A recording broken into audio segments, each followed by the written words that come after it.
This program is a presentation of UCTV for educational and non-commercial use only.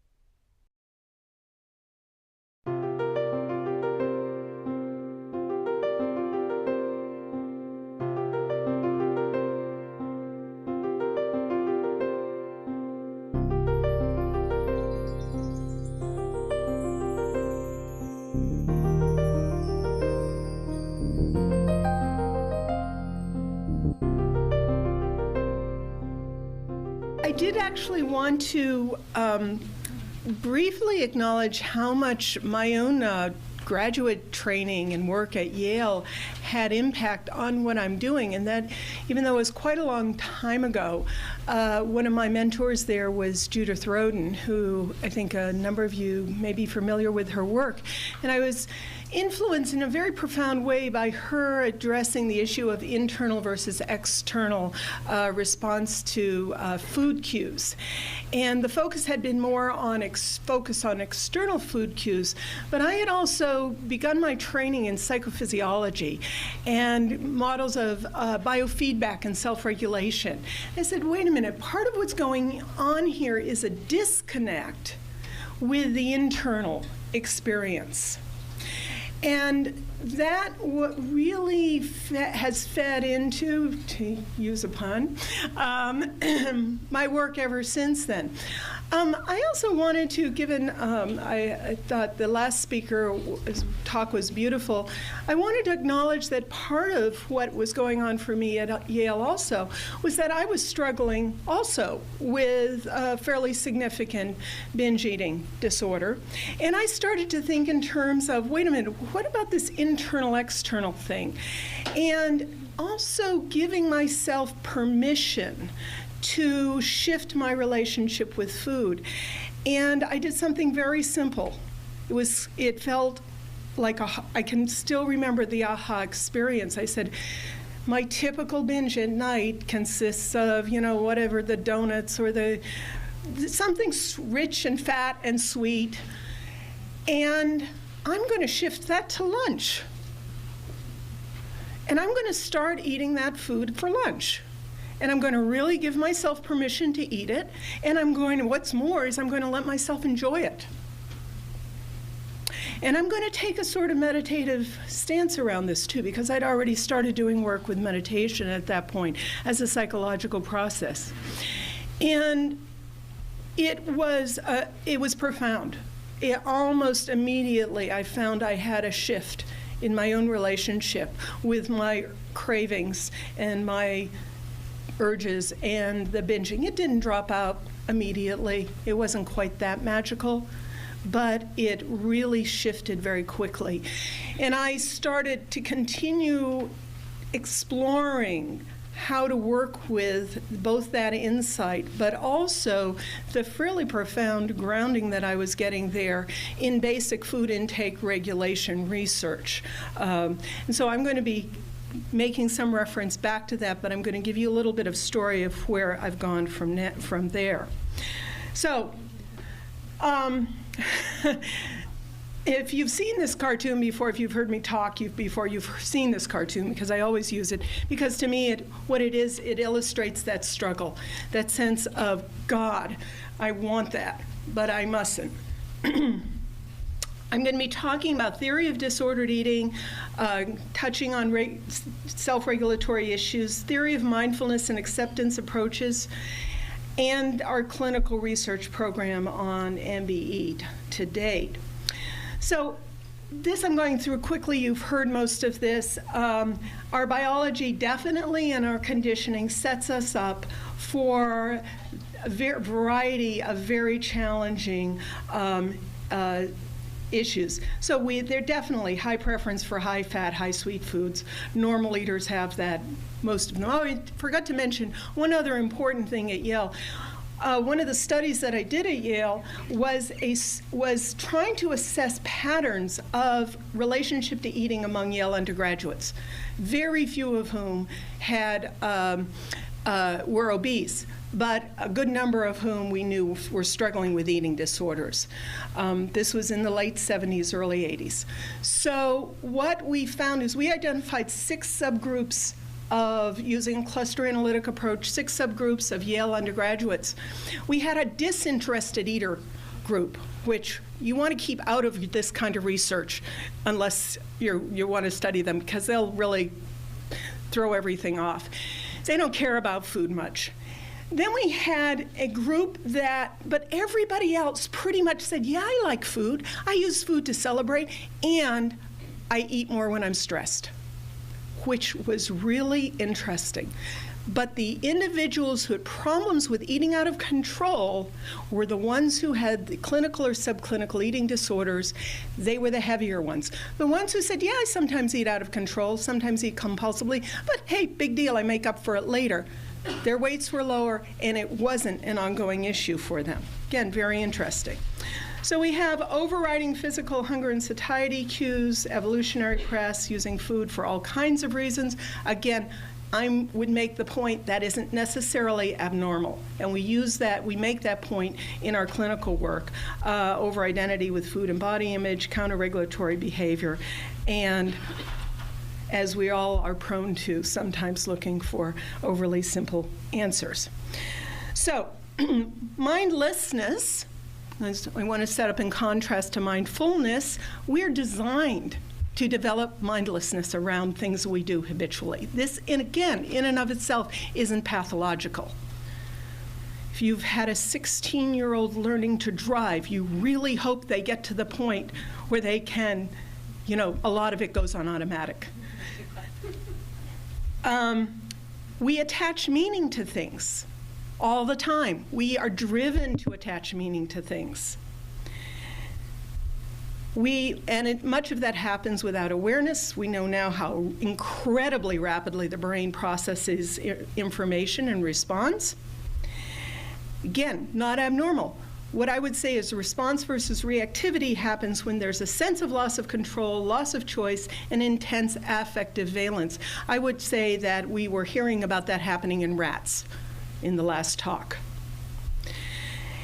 But this pattern, this reactivity, this sense of I am caught up in this and I can't do anything about it, is particularly characteristic of many of the issues that as clinicians, as clinical psychologists, clinical researchers, we are most concerned about. The addictions, the chronic depression, anxiety disorders. So patterns of mindless eating, choosing food without considering nutritional value, but we all do that on occasion. Influence of environmental signals. Kelly's work, absolutely profound, also in influencing my thinking on this. Oversensitivity to other types of eating triggers, not tuning into physical hunger signals. I really was just before lunch. Not tuning into taste satiety cues, or technical terminology, sensory-specific satiety. What we find in many of our compulsive overeaters is they will say, you're right, I actually don't really taste what I'm eating here. After the first couple of bites, they're chasing what we call chasing the flavor. They think if they just eat more, they may be eating more for lots of reasons, dissociating, putting the depression behind them, whatever. But they also say, yeah, I'm chasing the flavor. I somehow think that if I just keep eating more, I'm going to get that pleasure back that was there only in the first few bites. Not being aware of moderate fullness cues. Now, mindfulness, I'm curious, how many of you have done or doing any work with mindfulness, have some familiarity with that? That's great. Over the last 5 years, I see more and more hands go up around that. It is a cognitive attentional state marked by attentional stability, and in mindfulness training, that's what we're trying to cultivate. One of the effects is that, and I would posit, and primary effect is that it is powerful in disengaging habitual reactivity, and then allowing for inner wisdom to emerge, which may sound like the sort of weird, one of those weird little things, but I'm going to come back to what I mean by that. So meditation as attentional self-regulatory process, very simple, focusing on an object, often repetitive, to train attention, disengage ruminative thinking, guided or directed focus as indicated, because we're applying it to eating per se. So that guided component is often underappreciated.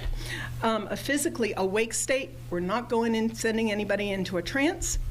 There are historical paths within meditation where that is what you're aiming for, but that's not what we're doing.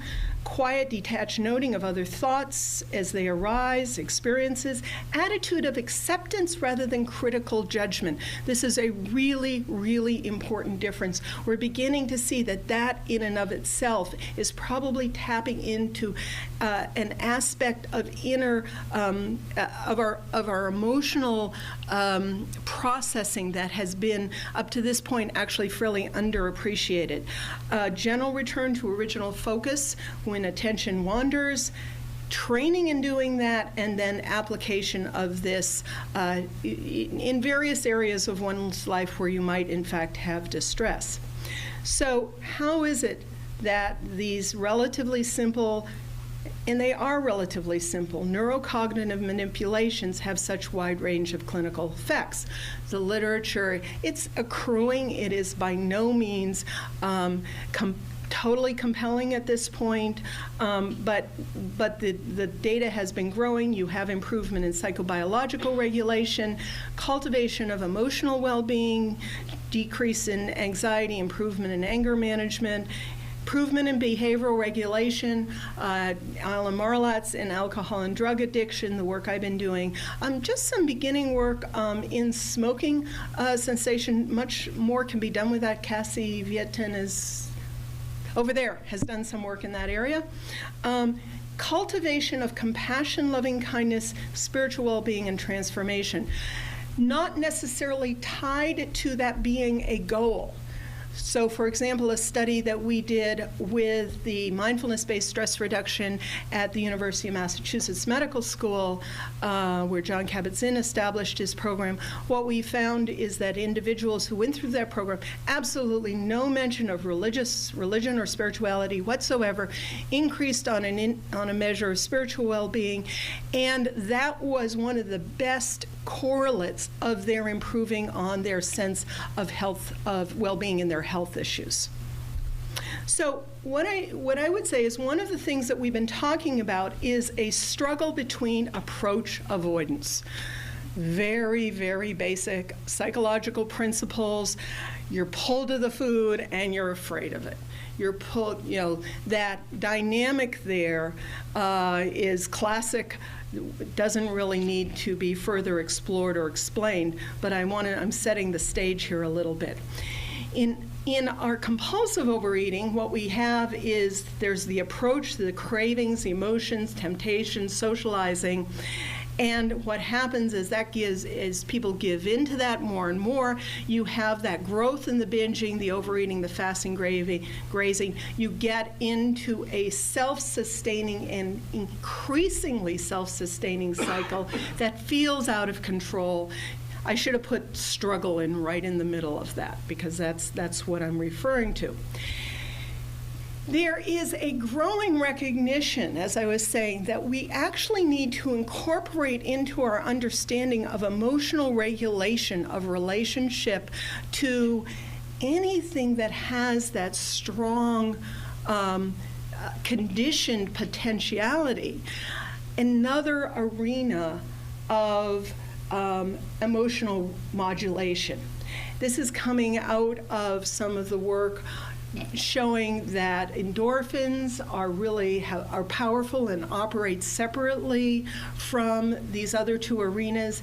And some of, for example, I think some of Richard Davidson's work showing the shift toward left laterality and increased positive emotion in very, very experienced monks. But what I really want to say is this in truth is there for everybody. It's the affiliative side of us. It's the caregiving. We definitely have animal models for this at this point. And that what I want to put this up on the board because I'm suggesting that part of what I'm operating at is bringing this into the picture with around sense of self, around, and also in relationship to food, which I'll come to, when in fact people have been caught up here. Oh, yes, and that can, there you go. So in relation to food, we have appetite, the approach, appetite, pursuit, craving, excess intake, avoidance, anxiety, fear, depression. Anyone who's worked with anxiety, with eating disordered individuals know that they feel as much caught up here. And in fact, some recent studies show that, maybe the first half a minute of a binge for many people is over here, and as soon as it gets going, it's over here. And what I'm talking about is how can we bring this into more balance?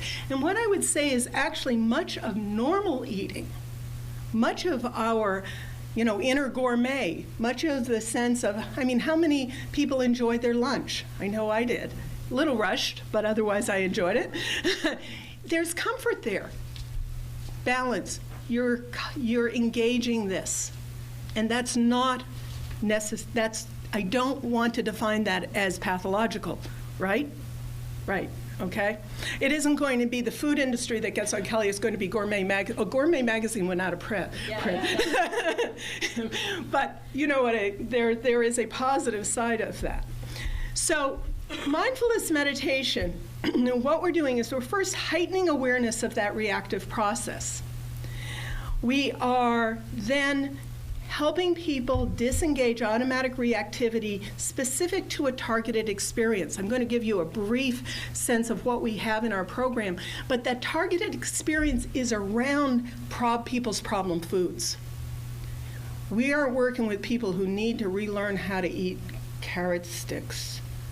They need to learn how to re-relate to their favorite cookie, or learn that, as I may share, it isn't their favorite cookie necessarily.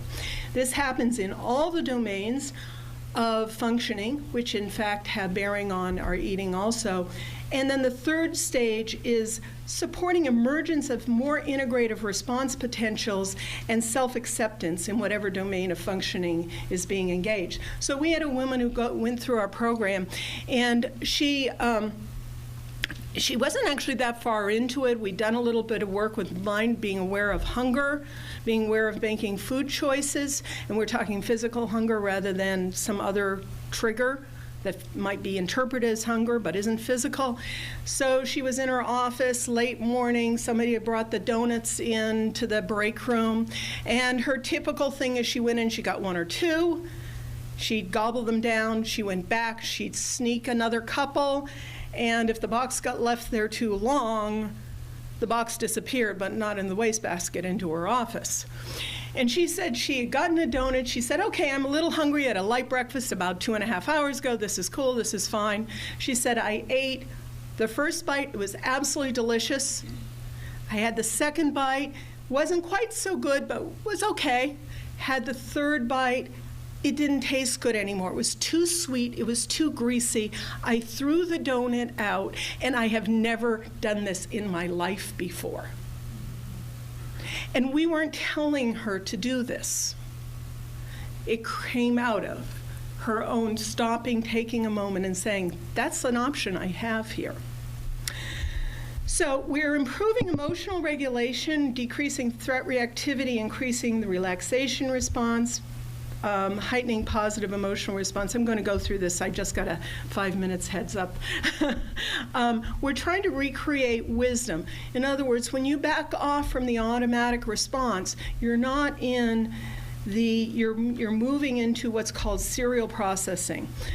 Or rather, you're moving into talking too fast. The parallel distributed processing model, which has gotten a lot of interest. And you're going for more integrated, complex responses. We're giving the locus of control back to the person in an inherently complex not daily task of choosing what to eat, multiple times a day task. A really interesting analog study that was done by a group out of Drexel, Foreman and Michael Lowe, is one of my colleagues, where they asked people with a range of eating issues. They didn't particularly screen on this. Michael O has a measure called the Power of Food Scale. People who are high on the Power of Food Scale would probably describe themselves as addicted.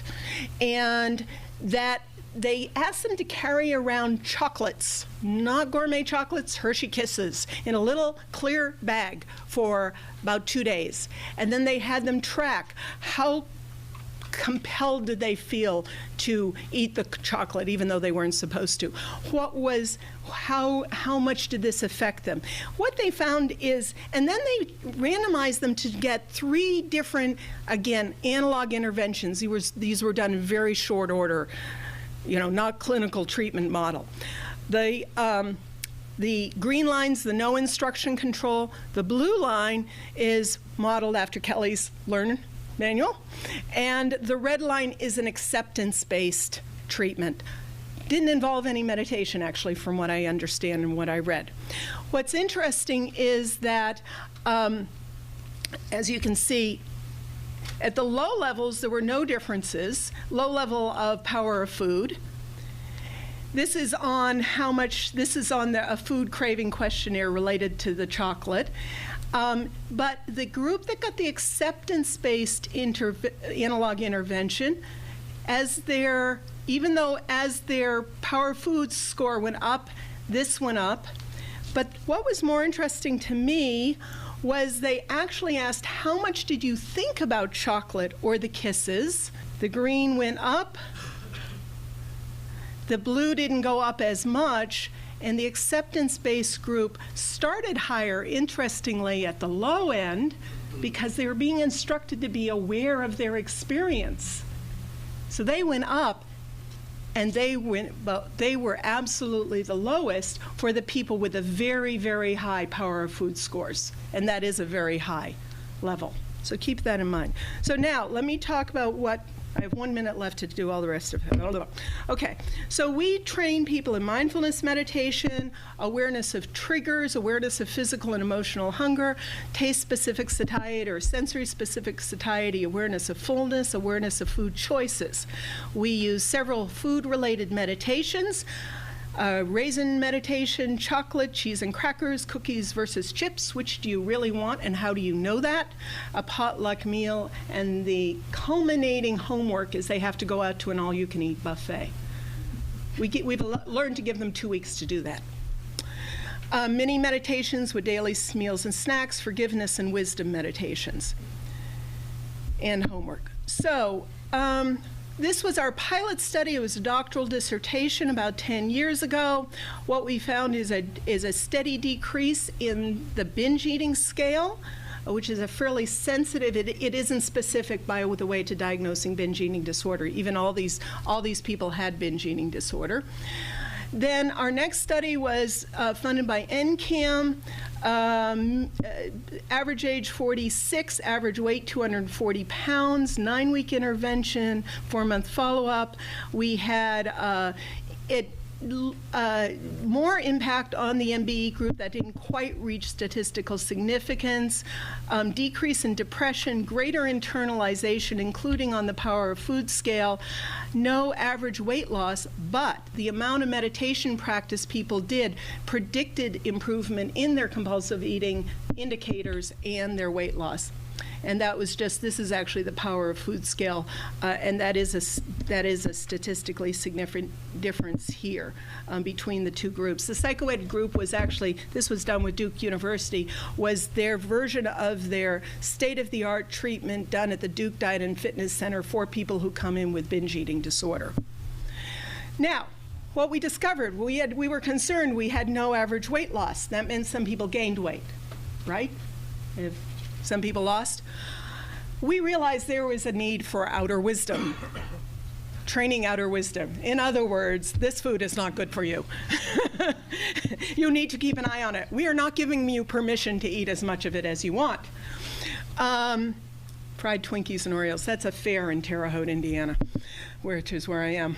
So we added in our most recent study, which we're just finished doing data analysis for now, something we call the 500 calorie challenge. You need to, if you want to lose weight, and you're all saying you do, you need to decrease your calories. And we recommend 500 calories. Figure out where to get 500 calories from a day, 6-7 days a week, 3,500 calories. That's right at your 1 pound a week recommendation weight loss. Okay? Calorie awareness, gave them a calorie book. Calorie King is really neat. Taught them to read food labels. Said, look, you know, one rule of thumb, if you're not sure you can have that snack or how much to have, about 100 calories per hour is not a bad place to aim for. It's 4 o'clock in the afternoon, you're eating dinner at 6, you're starving. Give yourself 200 calories. So we are grounding this in what we know. Exercise planning, pedometer use, some of the people loved that, others didn't. Adapt, but the main theme was adapting to personal preferences and patterns. If you aren't making a change that you're not willing to live with essentially the rest of your life, what's the point? So what we found, we had a pretty comparable sample. Again, we had a average weight of 256 pounds. About 30% have BED. This was only selected for weight. We had significant weight loss, which given where we started focusing on weight, that was about 1 pound a week, a little less. We had significant improvement on all scales of the 3-factor eating questionnaire, sustained up to 1 month. Binge eating scale decreased about the same. What I'm show you now, we just did the breakout analysis for individuals with binge eating disorder versus those who didn't have it. We thought maybe we're getting all of our effects with the people who didn't have it. That's our control group. These are the binge eaters. These are the non-binge eaters. That's actually statistically different, but basically they're dropping down to the same level. This is on the Stunkard and Messick disinhibition scale. They start much higher. They're dropping down to the same level. This is on cognitive restraint. They start about the same place. Actually, this surprises me. This isn't statistically, yes, this is actually the 0.001 level is statistically different. And the weight loss was identical in the 2 groups. Now, I will say we had a little more dropout among our binge eaters, not statistically significant, but a little bit more. So, and obviously we don't know about those. So this was an interview of someone who had binge eating disorder. I use my mindfulness with everything. Sometimes I just count to 10, but I don't binge anymore at all. I don't really diet, but I don't binge at all. And this was just about not getting angry at her husband because he spilled something in the car. So now I hesitated to put this slide up. This is definitely a no-no cookie by what we've all been talking about. But this is what we're finding our folks, in fact, are increasingly able to do. It's not magic. We still have people binging. We still have people saying, if I've had a really bad day and there's a box of cookies left on the counter, it may be a problem for me. But it is clearly a difference and a substantial difference from where they were. So this is just, if you're interested in looking at a broader range of work being done in this area, Center for Mindful Eating, I'll be doing some training at Omega this summer. I want to acknowledge my graduate students and colleagues and my colleagues at Duke, and thank you very much.